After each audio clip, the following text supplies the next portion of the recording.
He slayed the beast. And so now when the time came for David to defeat Goliath, that's like if you throw me up in the Smoky Mountains and I'm hiking and I'm up there fighting with black bears. And then you put me on a football field and you put another man in front of me, you say, ain't deal with him. I'm going to say it's a small thing to a giant. Let's go. So I have to believe somewhere in the back of David's mind, he thought to himself, man, I went into the mouth of a beast and got my sheep and slayed him. Like, who is Goliath? I've been fighting with beasts. And he destroyed him. But what I'm trying to get you to understand is this. David was already equipped for victory.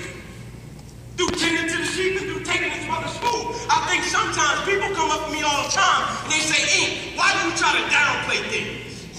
Why do you always try to be so humble? Why do you always try to downplay things? Always just say glory to God, act like things aren't a big deal. Why do you do that, Ink? Why do you do that? Anything that happens in your life, why do you try to downplay it? And I say, because I remember.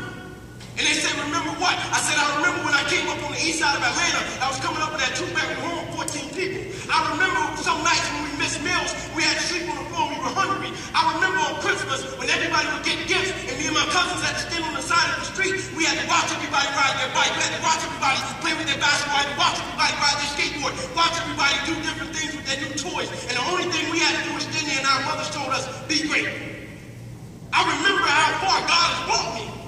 I remember the things that God has gotten me through. I remember the backstory of every situation and circumstance in my life. And so when I come up against a trial, when I come up against a piece of opposition, I'm approaching it with the mindset of peace. I've been fighting with peace. Let's go. God already equipped me for this. And so when I was with my father, when I got to high school, I'll never forget my first day I walked through the doors of my high school. I attended a high school by the name of Crim High School in Atlanta. They called it Crime High.